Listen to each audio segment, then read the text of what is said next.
Bueno, pues buenos días, tardes o noches, vamos a estar viendo este video. Vamos a empezar con nuestro tema del día de hoy. El tema es cáncer de mama, como se puede ver en la pantalla. Sus ponentes son Lidia Cortés, mi compañera, que más tarde nos va a compartir la justificación y objetivos del tema, entre otros puntos, y su servidor, Raúl Briones.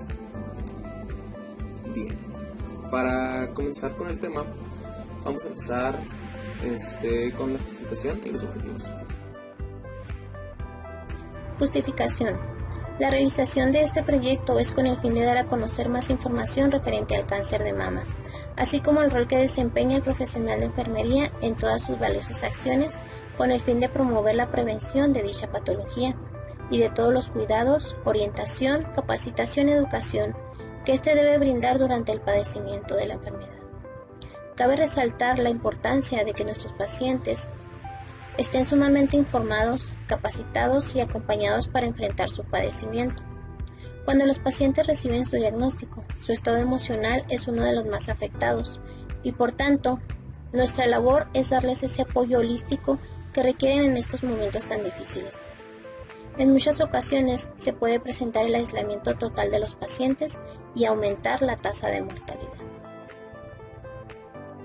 Objetivo del trabajo: informar sobre el proceso de la enfermedad, así como sus signos y síntomas, proporcionar información sobre el diagnóstico oportuno y su prevención en relación con el cáncer de mama, indicar los factores de riesgo de la enfermedad, dar a conocer algunas funciones que cumple el personal de enfermería dentro del cuidado holístico que brindan a sus pacientes con esta enfermedad, reseñar la importancia de brindar una buena orientación, educación y capacitación de los pacientes con cáncer de mama, siempre con el objetivo de disminuir sus miedos, ansiedades, inquietudes y todos esos sentimientos que ponen al paciente en un estado de mayor alteración.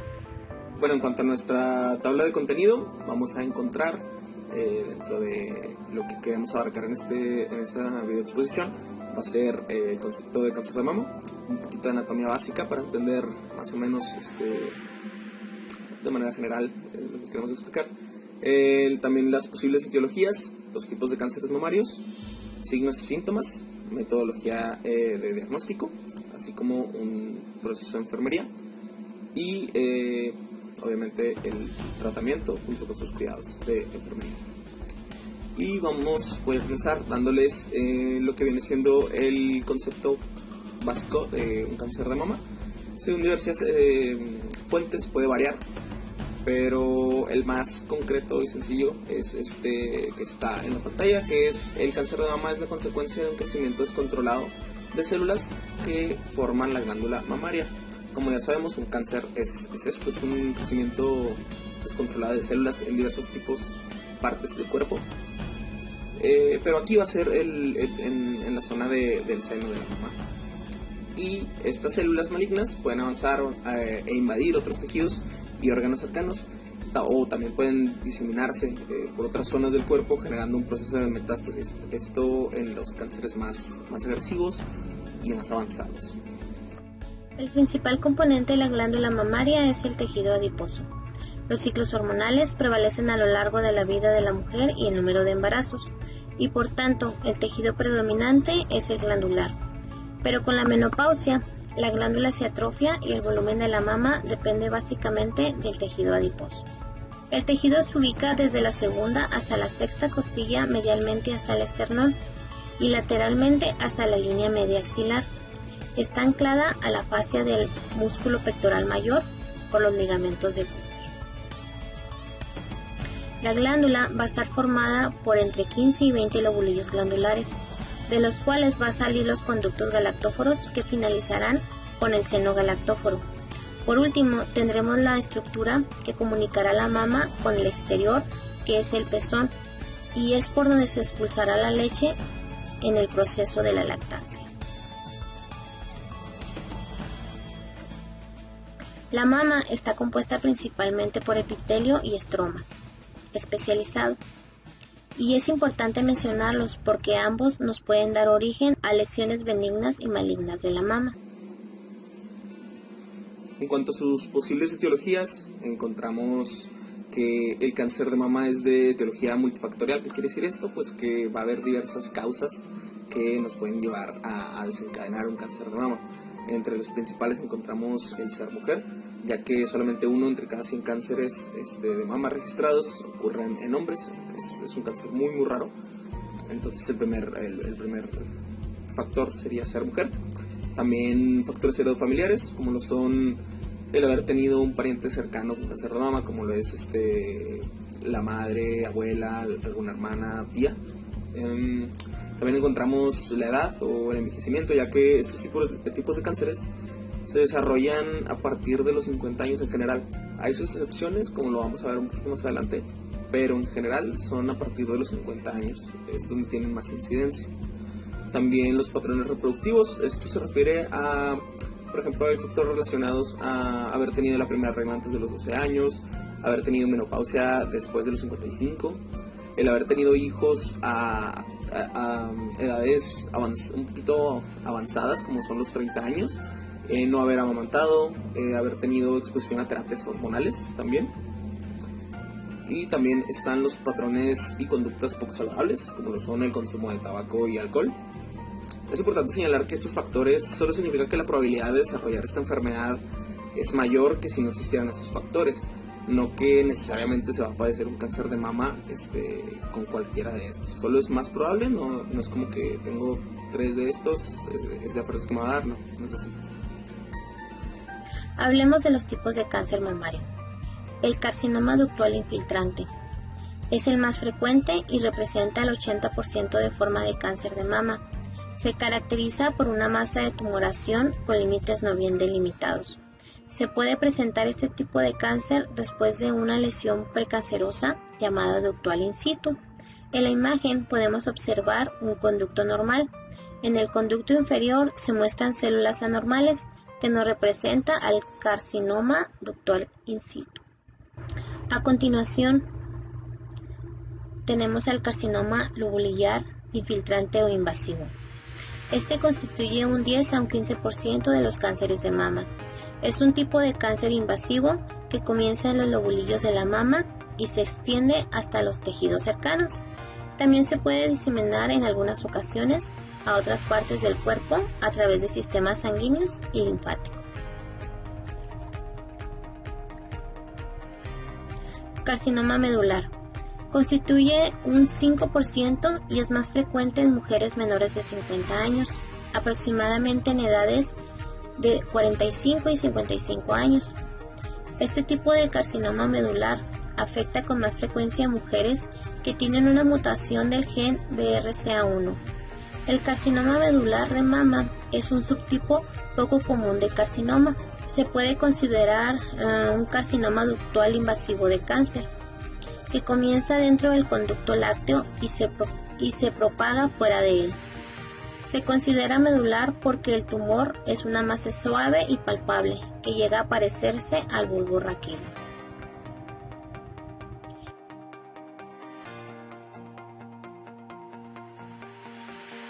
Carcinoma mucinoso. Representa cerca del 2 al 3% de todos los casos de cáncer de mama. El tumor se forma a partir de células anómalas que flotan en acumulaciones de mucina. La mucina es un mucopolisacárido glucoproteína, que es una de las principales constituyentes de la secreción mucosa. La edad promedio al momento de los diagnósticos es de 60 años o más. Este tipo de cáncer tiene menos probabilidad de propagarse a los ganglios linfáticos. Este tipo de carcinoma es más fácil de tratar. Hablemos del carcinoma de mama en hombres. El diagnóstico generalmente se realiza cuando hay secreciones y la presencia de bultos en mama. Normalmente se realiza una mamografía y una biopsia con una aguja superfina. Es un cáncer poco frecuente y representa menos del 1%. El cáncer de mama metastásico y recurrente. Es un tipo de cáncer de mama que vuelve a aparecer en la mama del diagnóstico original o en la pared torácica después de un determinado periodo. El cáncer de mama metastásico es el que se ha propagado a otras partes del cuerpo. Ambos cánceres son considerados tipo de cáncer de estadio avanzado. Tenemos en la pantalla un mapa mental resumiendo la información vista anteriormente con los puntos más relevantes de manera generalizada. En cuanto a los signos y síntomas que podemos llegar a presentar,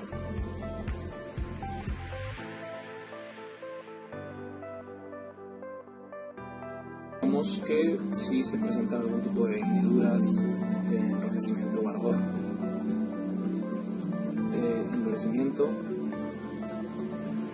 secreciones de líquidos, ya sean sanguinolentas o purulentas, algún tipo de huecos anormales, también hundimiento del pezón,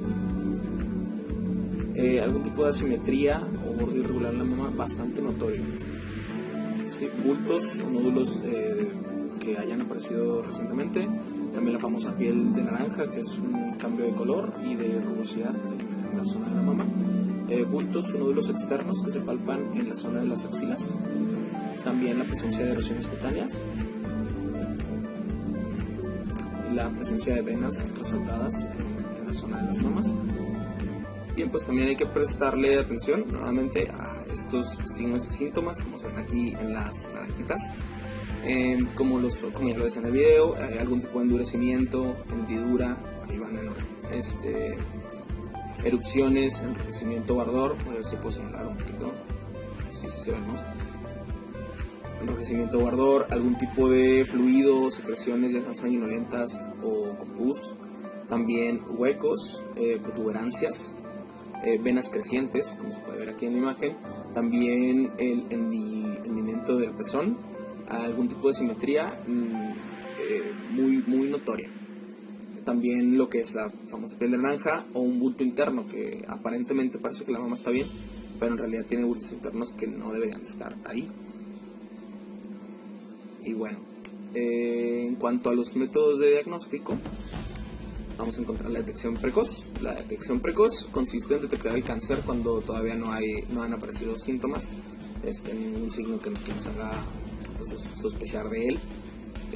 Diagnosticar el cáncer en sus fases iniciales pues nos va a traer muchos beneficios, como lo pueden ser el mejorar el pronóstico de la enfermedad, reducir el número de muertes, también aumentar el tiempo de supervivencia y disminuir el impacto de los tratamientos y sus efectos secundarios, ya que estos pueden llegar a ser muy dañinos dependiendo del tratamiento que se llegue a tomar.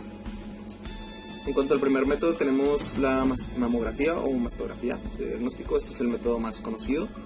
Es el método principal para detectar el cáncer de mama, es como nuestra primera línea de detección. Simplemente consta en una radiografía especializada de la mama, en la que se realiza con unas placas similares a la de la imagen, en la que se toma con de rayos X la imagen completa. Es atraumática, no causa ningún tipo de incisión, no se realiza nada de este tipo. Sin embargo, pues es bastante incómoda. También encontramos el ultrasonido mamario, el cual, mediante una máquina de ondas de sonido, se producen imágenes detalladas. Es pues, más conocido por cómo se ven los embarazos, ¿verdad? Sin embargo, es un método diagnóstico que nos puede ayudar a detectar diversas enfermedades, entre ellas un cáncer de mama. También encontramos una biopsia. En hay dos tipos de biopsia. Tenemos la excisional, que es la más conocida por medios como películas o series. Es donde por medio de una aguja se introduce y se toma una muestra pequeña del tejido. Como podemos ver, aquí un ejemplo, se está tomando muestra del tejido del óvulo. Entonces se emplea una aguja gruesa. Si fuera de los conductos, se emplearía una aguja más pequeña, y así dependiendo del sitio de donde queremos obtener dicha muestra. Lo ideal sería que estas biopsias se fueran guiadas a través de una ecografía, como se puede ver en la imagen de arriba, en la parte superior, para evitar riesgos de que uno pueda errar, ¿no? Y picar además. Y también encontramos la incisional. Esta como su nombre lo indica, se va a realizar una incisión en la parte donde se quiere obtener una muestra. Sin embargo, esta no es muy común en cánceres que apenas se van a diagnosticar. Esto es más común en diagnósticos ya positivos, o donde ya el carcinoma está tiene demasiado progreso y es muy grande. Entonces se requiere una muestra más grande, más que nada para estratificar qué tipo de cáncer es. También encontramos la resonancia magnética. Esta regularmente se utiliza cuando, después de una biopsia, el resultado dio positivo a cáncer. Por ende, el médico necesita como que más información para saber la extensión de la enfermedad. Y bueno, una resonancia de mamas captura varias imágenes de la mama. Este también lo hemos visto bastante representado en series y películas, en donde se mete en este cilindro donde se toman varias imágenes y mediante una computadora se crea una imagen completa para poder realizar el diagnóstico. Autoexploración. Paso número 1. Te vas a parar frente al espejo buscándote enrojecimientos, bultos o hundimientos en tus senos. Paso número 2. Revisa el nivel de tus senos, ambos deben de estar a la misma altura. Paso número 3. Repite la misma operación pero con los brazos arriba. Paso número 4. Cuando estés en la regadera, palpa con 3 dedos ambos senos de forma circular como en la imagen. Paso número 5. Acostado repite los pasos anteriores. Y paso número 6. Toma el pezón y presiona para revisar que no salga ningún líquido. Tenemos la exploración clínica por parte del personal capacitado.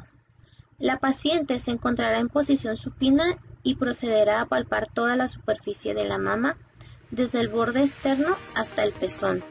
Seguirá patrones circulares o en sentido de las manecillas del reloj, como vemos en la imagen A. Posteriormente se realizará en cuña como la imagen B y por último en vertical como lo muestra la imagen C. Y bien, los tratamientos. En los tratamientos más comunes encontramos primero que nada la cirugía. Es una mastectomía, puede ser una cirugía conservadora, más radical, desde una radical hasta una más simple. Esto lo vamos a ir, ahorita lo voy a ir explicando un poquito más en la exposición. Y esto se acompaña a veces, ¿no?, de una radioterapia. Hablando de la radioterapia, encontramos que la radioterapia es el empleamiento de rayos X de alta energía que se aplican en una zona focalizada para tratar de eliminar el carcinoma. Las células de crecimiento rápido, como las células cancerosas, son más sensibles a los efectos de la radioterapia que las células normales. Esto quiere decir que así como el cáncer crece más rápido, también es más susceptible a estos rayos que una célula normal. Por lo tanto, no quiere decir que no le va a hacer daño a las células normales de nuestro cuerpo, pero no le va a hacer tanto daño como eliminaría un cáncer. Entonces no es tan peligroso. Además encontramos terapias sistémicas como lo son la hormonoterapia, la quimioterapia, una combinación de ambos, incluso una crioterapia también puede llegar a suceder. Aquí tenemos un ejemplo de lo que es un proceso de cirugía, una mastectomía. En este caso es una radical modificada. Esta es de las más comunes y como podemos ver es bastante traumática, ¿no? O sea, es remover bastante del tejido que encontramos por ahí, el tejido mamario, y además ganglios linfáticos que se extraen. Esto obviamente no sería necesario en un cáncer detectado a tiempo y que se encuentra en una parte más central. Sin embargo, en cánceres que ya abarcan más ganglios, digamos, suben hasta la zona de la axila, pues entonces sí se requiere. Y luego tenemos ahí la radiación, la radioterapia, como lo digo, en un punto focalizado, nada más, no se mete en una máquina entera con radiación, no, es un punto focalizado especializado para poder eliminar este cáncer, ¿sí?, que le afecta más rápido. Y la quimioterapia, que es la administración de fármacos para tratar este tipo de carcinomas. Bien, en cuanto a los tipos de cirugía que les comentaba, tenemos la mastectomía con conservación de piel. Esta conserva el músculo pectoral y suficiente piel como para cubrir la herida. por lo que la reconstrucción mamaria es mucho más fácil y se conservan los ganglios linfáticos axilares, los que se veían en la imagen por esta zona. Y luego tenemos la mastectomía con conservación del pezón, en este caso, al igual que la mastectomía con prevención de la piel, pero además se conserva el pezón y la areola. Este es como el caso en el que si a alguien le llega a dar cáncer, este es el caso que todos quisiéramos ser, es donde menos interacción se tiene que hacer con una cirugía. Y luego tenemos la mastectomía simple. Esta no afecta a los músculos pectorales ni los ganglios linfáticos axilares, pero sí los lobulillos o los cóndilos. Tenemos la mastectomía radical modificada, que es la que ya vimos anteriormente en la imagen representada. Esta se conserva el músculo pectoral y se extirpan algunos ganglios linfáticos. Si vieron bien en la imagen, no se extraen todos, quedan algunos por encima del músculo, se extraen únicamente los de la línea principal. Y en cuanto a la mastectomía radical, es el peor escenario de todos, es donde se tiene que hacer una extirpación de ganglios linfáticos axilares y el músculo pectoral. Rara vez se indica una mastectomía radical, a menos que el cáncer ya haya invadido músculos pectorales y sea pues, bastante destructiva. Bien, pues ahora continuamos con los cuidados de enfermería. Cuidados de enfermería. Cuidados de enfermería prequirúrgico. Informar y orientar a la paciente y a sus familiares sobre el proceso al que se enfrentan. Intentaremos reducir el nivel de ansiedad mediante la entrega de información clara y concisa de todos los procedimientos a seguir. Informar a la paciente sobre los tipos de cirugía que existen y cuál se le van a realizar, explicándoles paso a paso los procedimientos a seguir y posibles complicaciones sobre la cirugía a realizar. Verificaremos que todas las pruebas y resultados de ellas estén correctas, adjuntándolas en su historia clínica para el día de la intervención. Ingreso de enfermería. Valorar signos y síntomas generales de la paciente, revisando antecedentes y posibles alergias a algún medicamento y a otros materiales. Prepararemos la zona a intervenir siguiendo las pautas médicas. Cuidados durante el proceso postquirúrgico. Valorar el estado de conciencia, signos vitales, sangrado de la zona, evaluación del dolor y uso del fijador elástico para la zona. Explicar a la paciente las indicaciones a seguir referentes al reposo, analgesia y dieta a seguir. Inicio de movilidad de la extremidad afectada, cuidados de la herida y drenaje. Es muy importante mantener un contacto afectivo de la familia y la paciente, estando pendientes de ellos en todo momento y asegurándonos de que no tengan dudas sobre nuestras indicaciones y pasos a seguir. Bien, pues los cuidados posteriores al alta van a ser evaluar la zona intervenida, la extracción del drenaje, curaciones de la herida y una reevaluación de la movilidad del paciente. También vamos a dar indicaciones sobre los tipos de prótesis, masajes a realizar en la zona intervenida. Esto no siempre va a ser necesario, recordemos que hay cirugías en las que no se incide demasiado en la piel, entonces va a variar dependiendo del estado del paciente y de la cirugía. Recordemos que todos estos cuidados son generales y pues todas estas pautas se dan de forma individual dependiendo de las necesidades de cada paciente y de las intervenciones realizadas, como ya les había comentado.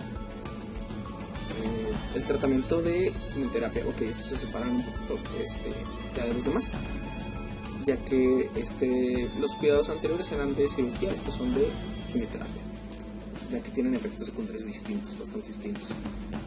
Bueno, en ellos vamos a informar detalladamente sobre lo que es la quimioterapia, ya que pues escuchamos quimioterapia y nuestra mente divaga, ¿no? Nos vamos luego a los peores escenarios, entonces hay que tratar de calmar un poquito al paciente en este caso, y explicarle detalladamente lo que es una quimioterapia, los factores secundarios que sí se puede esperar y los que no. También vamos a brindar apoyo emocional tanto a la paciente como a su familia durante todo el proceso. Uno de los efectos que más afecta a los pacientes es la alopecia, que es la consecuencia de la quimioterapia.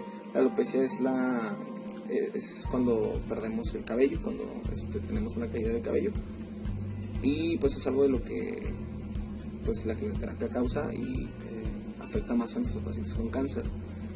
Algunas de las posibles estrategias que se pueden tomar para reducir, porque no se elimina el temor a la alopecia, es recomendarle al paciente asistir a algún tipo de cursos o asesoría estética cosmética que algunos hospitales sí les brindan, otros no, donde se les aconseja tipos de maquillaje, pañuelos y turbantes para que pues suba un poquito su autoestima.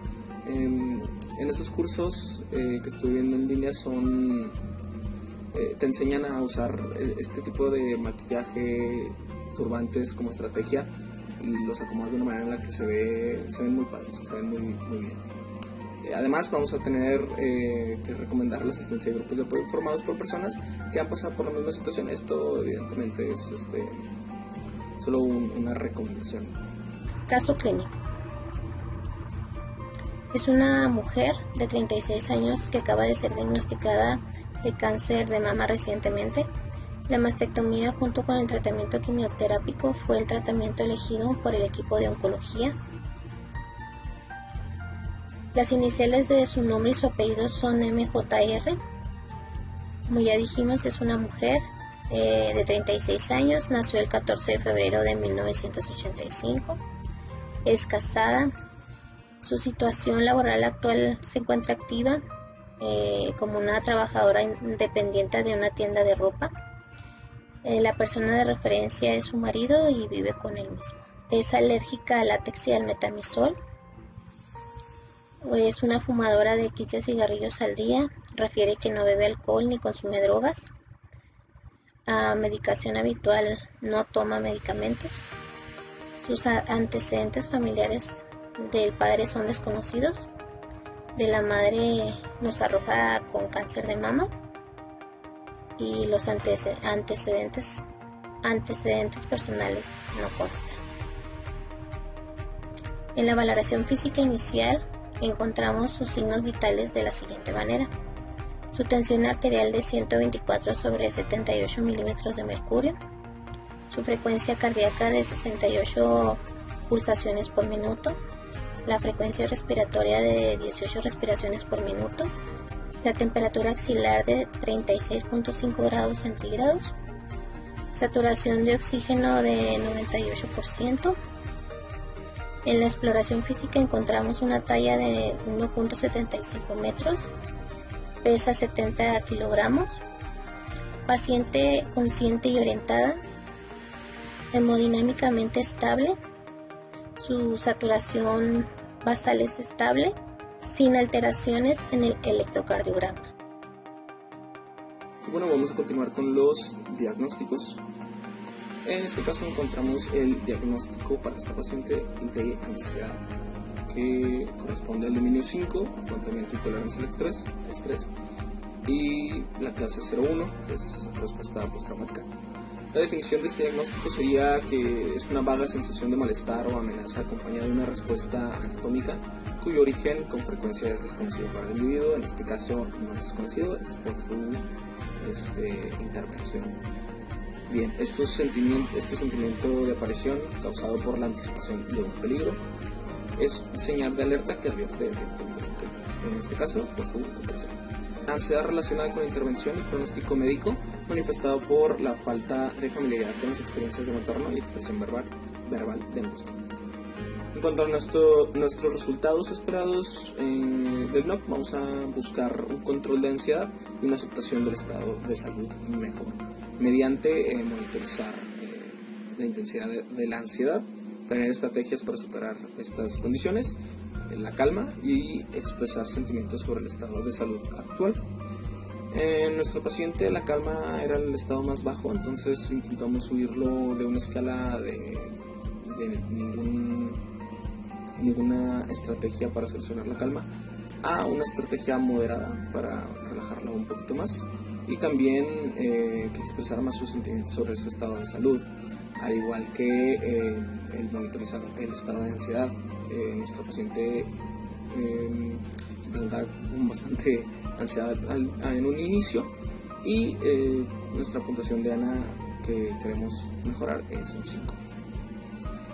¿Mediante qué intervenciones vamos a realizar esto? Pues mediante el apoyo emocional, con ayudar al paciente que se exprese mejor sus sentimientos de ira o tristeza, comentar las consecuencias de profundizar el sentimiento de culpa o vergüenza, escuchar las expresiones de sentimientos y creencias, facilitarle la identificación por parte del paciente de esquemas de respuesta habituales a los miedos, proporcionar apoyo durante la negación, ira, negociación y aceptación de las fases del sentido de pena, ya que la paciente está pasando por un proceso de pérdida por su intervención quirúrgica. Favorecer la conversación o el llanto como medio de disminuir la respuesta emocional. Si el paciente quiere expresarse, no hay por qué limitarlo, no pasa nada. Permanecer con el paciente y proporcionar sentimientos de seguridad durante periodos de más ansiedad. También hay que remitir a servicios de asesoramiento si es preciso, si ya no podemos controlar la situación. Nuestra otra intervención es aumentar el afrontamiento en cuanto a las actividades que vamos a realizar para llevar a cabo esta intervención. Encontramos valorar el ajuste del paciente a cambios de imagen corporal, valorar y discutir las respuestas alternativas hacia la situación, utilizar un enfoque sereno de reafirmación. También disponer de un ambiente de aceptación en la paciente, no hay que alterarla más de lo que ya está. También hay que alentar una actitud de esperanza realista con forma de manejar sentimientos de impotencia. No hay que darle tampoco falsas esperanzas al paciente, esto es totalmente contraindicado. Apoyar el uso de mecanismos de defensa adecuados, alentar la manifestación de sentimientos y percepciones de miedo. En cuanto a nuestra evaluación, los resultados obtenidos mediante estas intervenciones fueron que la paciente expresa sus sentimientos de ansiedad y angustia de manera más efectiva, se muestra positiva y recíproca ante las muestras de escucha del personal de enfermería. La paciente demostró una mejoría en el nivel de ansiedad al permanecer con ella y proporcionarle mayor seguridad. Nuestro siguiente diagnóstico es trastorno de la imagen corporal perteneciente al dominio número 6, autopercepción, de la clase 03, imagen corporal. En este caso su definición es el estado en el que el individuo experimenta una alteración con la percepción de su propia imagen mental y del yo físico, una percepción negativa o distorsionada de su propio cuerpo. En este caso, trastorno de la imagen corporal relacionado con la intervención quirúrgica, pérdida de una parte corporal, manifestado por la expresión de sentimientos que reflejan una alteración de la visión del propio cuerpo en cuanto a su aspecto, estructura o función, en este caso, por la intervención que se le realizó. En cuanto a los resultados que queremos mejorar, manejar, en este caso son imagen corporal y resolución de la afección. Esto mediante adaptación de cambios corporales por la cirugía, adaptación de cambios en el aspecto físico de la paciente, resolver sentimientos sobre la pérdida y verbalizar la aceptación de la pérdida. Bien, en nuestras intervenciones para realizar estos objetivos van a ser potencializar la potenciación de la imagen corporal mediante las actividades siguientes. Según el estado de desarrollo, definir las expectativas físicas del paciente. Hay que conocer primero sus expectativas físicas para después orientarlas de una mejor manera, no orientar las expectativas que nosotros tenemos sobre él. Fomentar al paciente a analizar los cambios provocados de la amputación. Animar al paciente a separar el aspecto corporal de los sentimientos de valía personal. Advertir si el paciente puede observar la zona del cuerpo afectada. Si esto, cuando lo ve, por ejemplo, lo afecta demasiado, pues hay que remitirlo, ¿no? Colaborar con el paciente para establecer acciones que mejoren su aspecto. Y en cuanto a nuestras segundas intervenciones, están la escucha activa.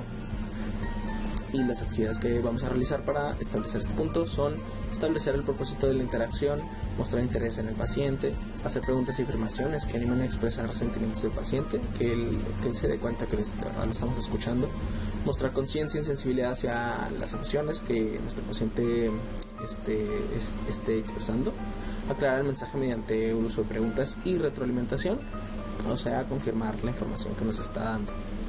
Estar atento a las palabras que se evitan, así como los mensajes no verbales que puedan acompañar las palabras.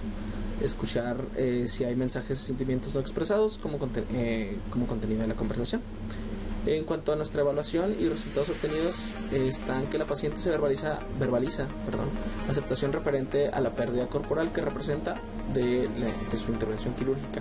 Nuestra paciente tenía mucho miedo en un inicio, pero en realidad respondió bastante bien. La paciente resuelve sentimientos sobre la pérdida de manera positiva ante el personal de enfermería, sin embargo es algo que aún le preocupa. También tenemos el dolor agudo. Este es perteneciente al dominio 12, que es confort, y clase 1, confort físico. La definición del dolor agudo es que es una experiencia sensitiva y emocional desagradable ocasionada por una lesión tisular renal o descrita en renal, perdón. Sí, corté.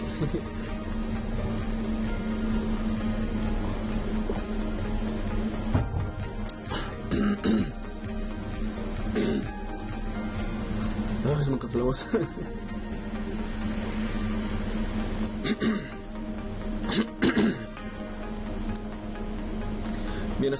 Nuestro siguiente diagnóstico es el de dolor agudo, perteneciente al dominio 12, que es confort, y la clase 01, que es confort físico. La definición de dolor agudo es una experiencia sensitiva y emocional desagradable, ocasionada por una lesión tisular real o descrita en tales términos. Es un inicio súbito o lento de cualquier intensidad de moderada a grave, con un final anticipado. En este caso va a ser el dolor agudo relacionado a la intervención quirúrgica, manifestado por una expresión verbal por parte del paciente de dolor. En cuanto a nuestros resultados, van a ser control del dolor y monitorizar el nivel del dolor. Esto mediante el dolor referido que va a expresar nuestro paciente, la frecuencia con la que este se presenta. Y también queremos generar que si la paciente siente dolor, que tenga como que la confianza de referir sus síntomas de dolor hacia el personal. También la administración de fármacos que alivien un poquito este dolor, recordando sus alergias. Bien, en cuanto a las intervenciones que vamos a realizar, van a ser el manejo del dolor, cuyas actividades corresponden a seleccionar y desarrollar aquellas medidas farmacológicas o no farmacológicas que faciliten el alivio del dolor, asegurarse de que el paciente reciba cuidados analgésicos correspondientes, evaluar con el paciente y el equipo de cuidado las eficacias de las medidas pasadas del control del dolor. O sea, hay que verificar si lo que le estamos dando, o por ejemplo un masaje o las medidas que estamos tomando estén surtiendo efecto. Si no, pues para cambiarlas o sustituirlas por otras que verdaderamente alivien el dolor. También hay que controlar los factores ambientales que pueden influir una respuesta de molestias en el paciente, como lo son temperaturas altas en la habitación, iluminación en la noche o incluso ruidos en el ambiente. Observar signos no verbales de molestia, especialmente en pacientes que no pueden comunicarse eficazmente. En este caso nuestro paciente sí puede comunicarse eficazmente, entonces hay que preguntarle. Pero además hay que observarla porque puede que te diga que no le duele tanto, pero si vemos ahí una carita según el estado EVA, pues podemos clasificarla en que hay un nivel de dolor bastante agudo. Medicar antes de una actividad para aumentar la participación, aunque valorando el peligro de la sedación. Esto dependiendo de qué medicamento se le quiera aplicar, ¿verdad? Bueno, nuestra segunda intervención va a ser el manejo de la medicación. Esto con las actividades correspondientes vamos a vigilar su vía permeable, observar los efectos terapéuticos de la medicación en el paciente, observar si se producen efectos adversos derivados de los fármacos que se le administran, determinar los fármacos necesarios y administrar de acuerdo con la prescripción médica y pues correspondiente al protocolo. También vamos a observar si hay signos y síntomas de toxicidad en cuanto a su medicación, sino para bajar la intensidad o cambiar el fármaco. Enseñar al paciente y a la familia el método de administración de los fármacos. Esto pues para después que vaya a su casa y las personas. Explicar al paciente, proporcionar al paciente y a los miembros de la familia información escrita y visual para poder potenciar la autoadministración de medicamentos. Pues hay que capacitarlos, facilitar los cambios de medicación con el médico si procede. Por ejemplo, en este caso nuestra paciente era alérgica a diversos medicamentos, entonces si hay algún cambio que se pueda realizar debido a esto, en primer lugar no se le daría algo a lo que es alérgica, pero si llegara a presentar algún tipo de alergias no conocidas, pues entonces aquí se realiza un cambio de medicación. En cuanto a su evaluación y resultados obtenidos, encontramos que la vía permeable para la administración de fármacos está correctamente identificada, colocada y está permeable. Los fármacos administrados en la paciente resultaron aliviar progresivamente el dolor de la intervención, refiriendo un dolor moderadamente leve. No hay rastros de efectos adversos por el momento, ni signos y síntomas de toxicidad debido a los medicamentos. Bien. En cuanto al último diagnóstico, encontramos el riesgo de infección, presente en todos los pacientes que han sido intervenidos quirúrgicamente. Sí, este corresponde al dominio 11, que es seguridad y protección, clase 1, infección. La definición de un riesgo de infección es el riesgo de infección, es el estado en el que el individuo presenta riesgo elevado de ser invadido por agentes infecciosos patógenos, ya sea exteriores o los mismos interiores, ya que estamos inmunosuprimidos cuando se nos realiza una intervención quirúrgica. También, el cual se describe de la siguiente manera: riesgo de infección relacionado con herida quirúrgica. Nuestros resultados del NOC van a ser curación de herida por primera intención y recuperación quirúrgica postoperatoria del postoperatorio inmediato. Sí, mediante esto lo vamos a realizar checando nuestra integridad, la integridad tisular del paciente, por si hay algún tipo de secreción sanguinolenta de la herida. Esto es totalmente común, ya que se le hizo una incisión. Y vamos a verificar la formación de la cicatrización, si tiene buena respuesta inmunitaria, ¿sí? Y de cicatrización. Bien. En cuanto a las intervenciones, vamos a protección contra las infecciones. Las actividades correspondientes a esta intervención son observar los signos y síntomas de infección sistémica y localizada, vigilar el recuento de granulocitos absolutos, el recuento de glóbulos blancos y el resultado diferenciado, limitar el número de visitas si es que procede. En estos casos, y en este tiempo de pandemia, no hay visitas en estos casos, porque como el paciente está inmunosuprimido, pues es susceptible a cualquier tipo de infecciones. Proporcionar los cuidados adecuados de la piel en las zonas edematosas, inspeccionar la existencia de enrojecimiento, calor externo o drenaje en la piel y las membranas mucosas. Hay un tipo de rubor normal en cuanto se hace una intervención quirúrgica, porque se incidió la piel al fin y al cabo. Sin embargo, hay uno que es anormal, ¿sí? Si hay secreciones sanguinolentas o con pus o ya olores o demasiada irritabilidad, entonces sí hay que notificarlo y hay que tomarlo en cuenta. Pero como les digo, es que esté inflamado y un poco con un rubor ahí específico, es normal porque se incidió la piel. También hay que fomentar una ingesta nutricional suficiente, ya que pues si no tenemos nutrientes no vamos a poder defendernos, no vamos a poder defender el sistema.